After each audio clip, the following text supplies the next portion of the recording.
Hi guys, in this video we are going to analyze the poem War Photographer by Carol Ann Duffy, and the first thing that we need to know is the context.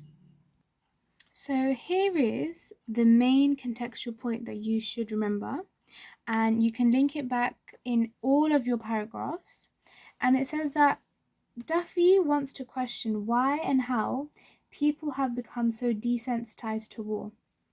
Now, there are other contextual points which you should know. For example, if Duffy was friends with a war photographer and she became concerned with the victims of war, so this is why she wants to question how and why people have become so desensitized, because there's a lot of victims of war who are suffering, and she wants to wake readers from their moral slumber because they do not sympathize with the photographs. There's no emotional effect. They're not bothered by these pictures, so they don't really care. The next thing we look at is the form. So just quickly, the form of this poem is that it's structured in 4 equal length stanzas, and there's quite a lot of enjambment in it, and it reflects a gradual revealing of a photo as it's developing. So it's mirroring what's actually happening in the poem. So a war photographer is in his dark room and the photos are being printed, and as they are, the enjambment is reflecting that gradual revealing of the photo. Now the next thing we look at is the attitudes in this poem, and those attitudes are pain, detachment, and anger.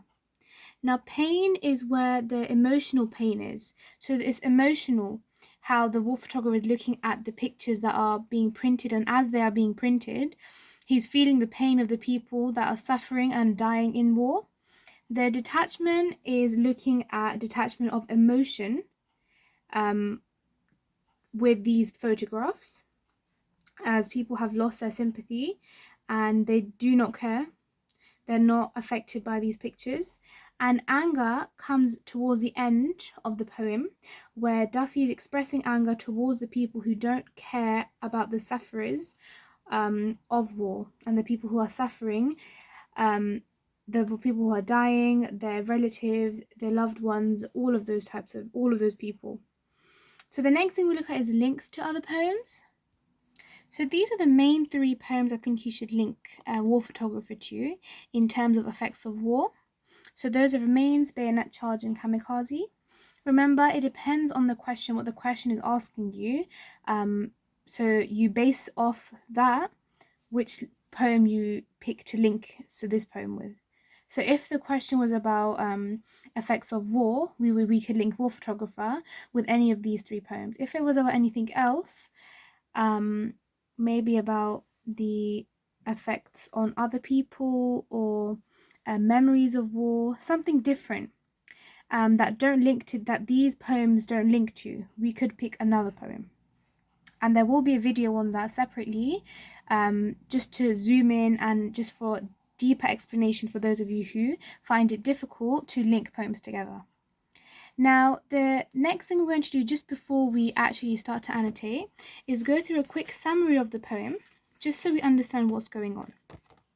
So a war photographer is in his dark room and he's developing these pictures that he's taken in the war zones across the world.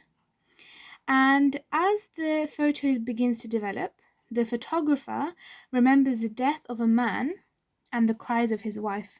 So this is distinctly one of the parts that are zoomed in on, one of the photos that is looked at in more depth throughout this poem. And then the final stanza is focusing on the people in England who see his photographs in their Sunday papers, but they don't care about it. They don't seem to care or be affected by the photographs. So that's just a quick summary of what goes on. And so now we're going to look at our first quote. Just remember that these are not the only quotes you can pick and explain. You can pick any quotes. These are just the ones I would pick. So this quote says, "Spools of suffering set out in ordered rows." Now this is alliteration of S, and it's a metaphor. And it's a metaphor for the never-ending pain of people and soldiers. We can also zoom in on the fact that it's saying set out in ordered rows. Now this could mirror or symbolize rows of war graves. However, it's juxtaposing the fact that in war there's a lot of chaos and nothing is in order. So that's another way of explaining this quote. And now we're going to look at the very last line of the end of this first stanza. Now notice how it says all flesh is grass and there's a full stop. So this is first of all a metaphor, and it's highlighting how there's no chance of survival. And you could also say that war is a cycle of death. Now if we zoom into this full stop at the end, it could highlight how there's no questioning the fact that war is a cycle of death and that there is definitely no chance of survival. And this is from this perspective of the war photographer, or what he's seeing. So he's seeing that all flesh is grass, and it's just highlighting how, especially with the full stop at the end, there's no questioning the fact that war is a death zone. Whoever goes to war is going to die. And Carol Ann Duffy is highlighting here further, and she's emphasizing the suffering of war. So that's why she's questioning why people are becoming so desensitized to it. And let's go on to another quote. And that quote is here. So this quote says, blood stained into foreign dust. And this is a metaphor. So if we think about it, a stain is able to be removed, but it's like dust. So it's still there even if you can't see it. So just like his memories. So this quote is highlighting how maybe Duffy is sympathizing with her own friend who is a war photographer, and she's becoming concerned with the victims of war, but also she's getting concerned, or we can see how the effects of war can also affect the war photographer. So it's not an easy job, it's actually a very difficult job. And I think just to further highlight that point, we can use this quote, which is our next quote. It's also a metaphor, it's very emotive, and it accentuates the intense suffering due to war, so agonies. 100 is a large number. And so it's a metaphor, and it's backing up the point that there's so many people suffering from war, and the intensity of it. So there's so much suffering, and a lot of people, when we look at the next quote, we'll see that people are not affected by the suffering. And the next quote that I was talking about is here, so Sunday supplement. So there's so much suffering that people have become desensitized to war, and this is being questioned. And Duffy's implementing this idea of hers into this single phrase. So first of all, it's alliteration. And Sunday supplement, so the photographs are being put to the side and they're not in the main paper. And here we can see the attitude of anger, because these photos are not being put in the main paper, they're being put onto the side. So they're not key and important to these people. And it's making Duffy really angry. Now the last thing I want to zoom in on is just this one word. It says, and in the sentences, the reader's eyeballs prick with tears. So first of all, there's so much suffering.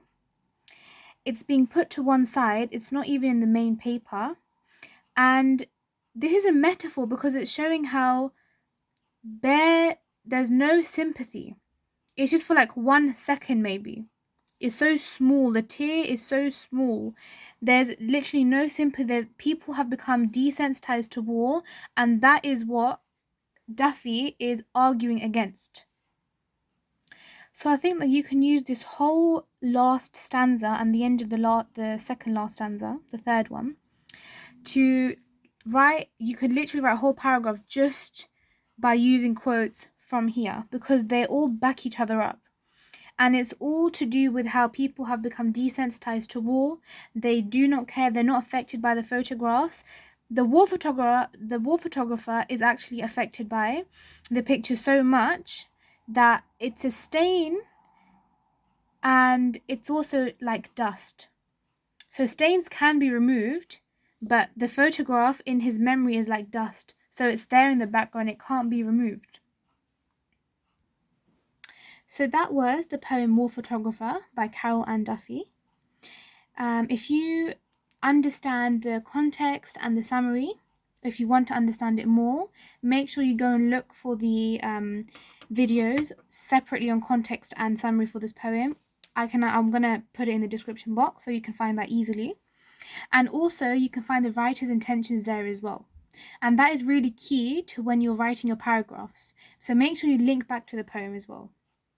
And link back to the question. So always make sure you're linking to whatever the question is asking you. You link back to the, you use specific quotes that will link directly to that, to whatever is being asked in the question. And make sure you put in a lot of context to back up your points. If you like this video, hit the subscribe button. Thank you very much for watching.